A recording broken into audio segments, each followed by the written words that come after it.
Don't write the code.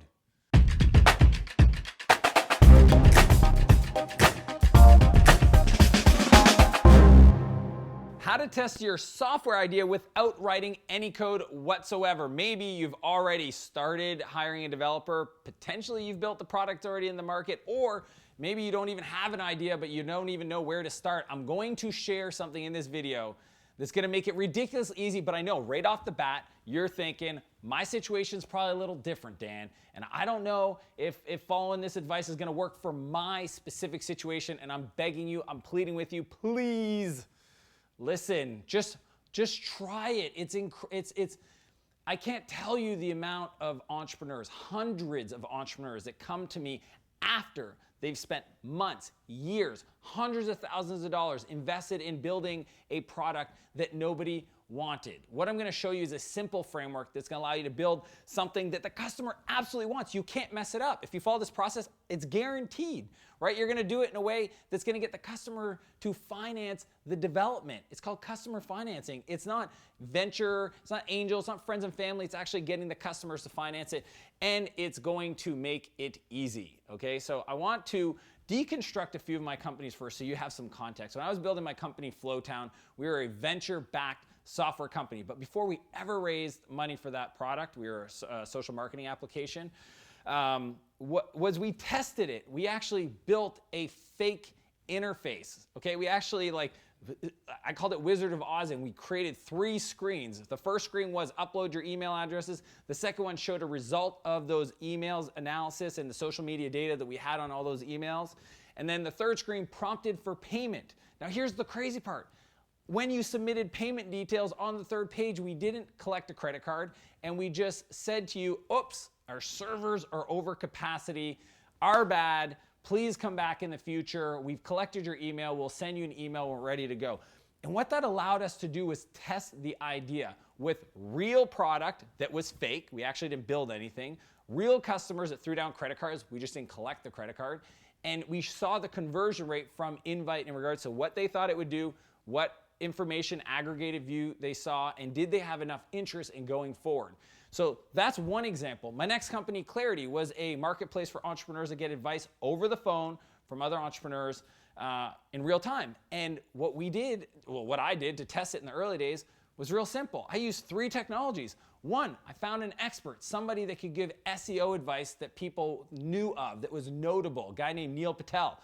Really expensive. So it's actually a funny story. I emailed Neil, I was on Skype chat, and I was like, hey Neil, how much would you charge for SEO advice? Thinking like $500 or something like that. And he's like, $2,000, and truthfully, I don't even do it anymore outside of private equity companies because they're usually gonna then put me on retainer. And I'm like, okay, good to know. Now, why was that important? Because before writing any software, I started to understand the pricing dynamics of the experts. If you think that a certain type of person is going to use your platform and you reach out to them and they all say no for a reason, you learn more about it. So I had to find people that were priced appropriately. So I found some expert that had blogs that were pretty well known, and they were willing to do it for $500 an hour. Then I reached out to a bunch of startup founders that I knew had kind of marketplace type dynamics to their product, content marketing.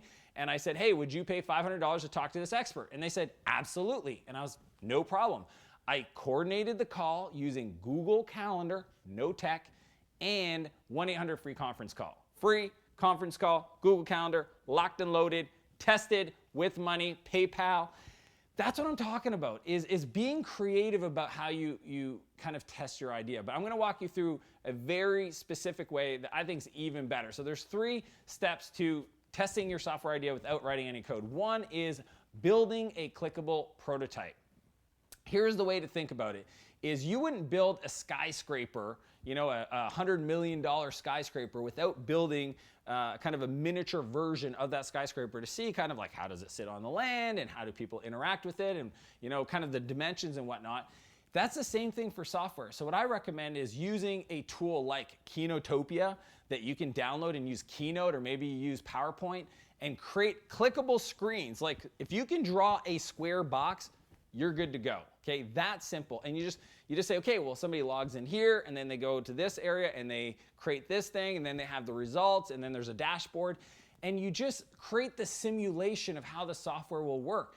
If you want to get fancy, and I don't recommend it, there are other products out there like a Balsamic, like a UX Pin, like InVision app that allows you to create almost pixel perfect simulation of your prototype. Now, here's why I don't recommend those, is because when you show them to customers for feedback, they might be a little hesitant to give you really honest feedback because they think like, oh, you already built this. I don't want to hurt people's feelings, you know? So I highly recommend that if you want, you can use a clipboard. This is what I used to do early days. When I was in my early 20s, clipboard, piece of paper, big Sharpie marker, and I would draw it and I would go to the mall or the farmer's market or wherever your ideal customer hangs out, okay?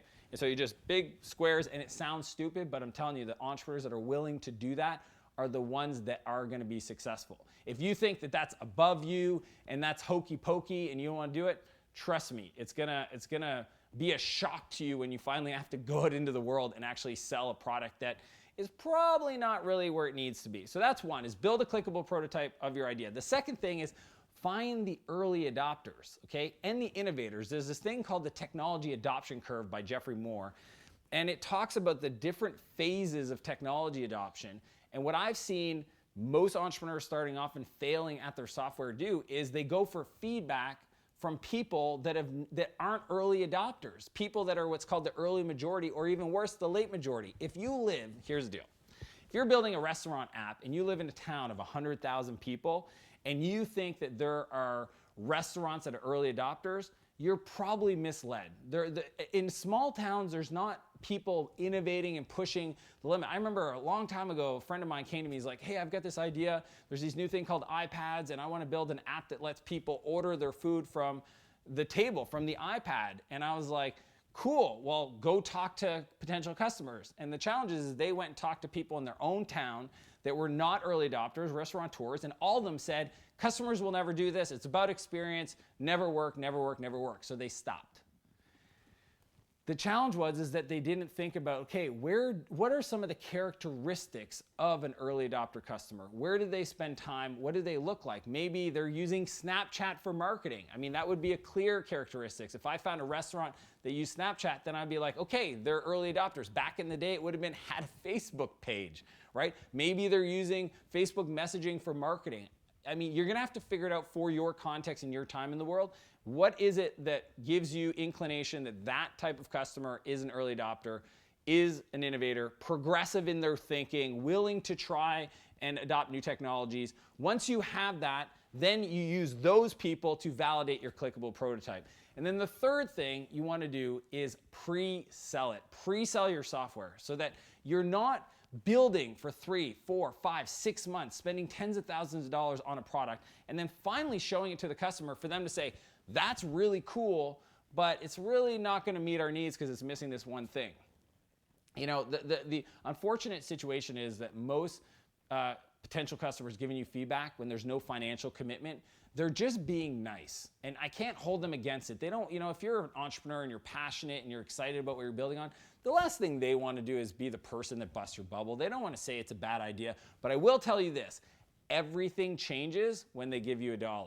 Okay, once you ask for $1, I don't care if it's 1, 10, 100, 1,000, soon as you ask for money, everything changes in regards to their thinking around your product and what's required to actually meet their needs. If they're going to exchange money, then they're going to start saying, well, does it allow me to invite my team? How do I collaborate? How do I pull a specific report? You know, if you're asking me to use this to run my Facebook ads, what's the report I'm going to see to know that I'm getting a positive ROI? Whatever it is, as soon as you ask for money, that's when the customer is going to get clear of what they need and give you what's called true customer validation. Most people think they're doing customer validation. They're not. If you don't ask for some kind of commitment, either a major time commitment and or a financial commitment, the feedback is not validated. Now, here's the myth. Most people think, you know, Dan, my situation's different. I can't pre-sell my software. There's no way a big company is going to give me money for something that's not built. Here's why I know that that's just absolutely not true. I built a consulting company, Spheric Technologies. I worked with innovation departments inside of Procter & Gamble, Dole Foods, Johnson & Johnson. And here's what I learned. They were willing to give my company money to build innovation, to build custom solutions, to build software. And had there been a product off the shelf that delivered the solution to the problem they had, they would have bought that versus asking us to build it. So anytime people say, well, my situation's different, I say, no, it's not. If there's a company out there that you can see doing something similar to you, but maybe just for them, for their business, that means that they thought enough about having that problem solved that they were willing to invest and have a company build a custom solution for them, which means they would have paid you upfront for your solution. They would want to help you co-create it, especially if you show them mock-ups, you work with them, you put them part of the customer advisory board, and that is how you validate your idea, you get pre-sales, and you ensure you build the right product. So, real quick, make sure that you create a clickable prototype to get real feedback. Find a customer that's an early adopter. And third, get them to pre-buy your software. I hope this video finds you incredibly well, and I'll see you next Monday. If you like this video, be sure to subscribe to my channel for other videos on how to grow and build your software company. I'd also invite you to join my newsletter where I share free training videos, exclusive contests, and other private invites to events. And also, if you're ready to get going, I got 2 other videos queued up for you right now. See you next Monday.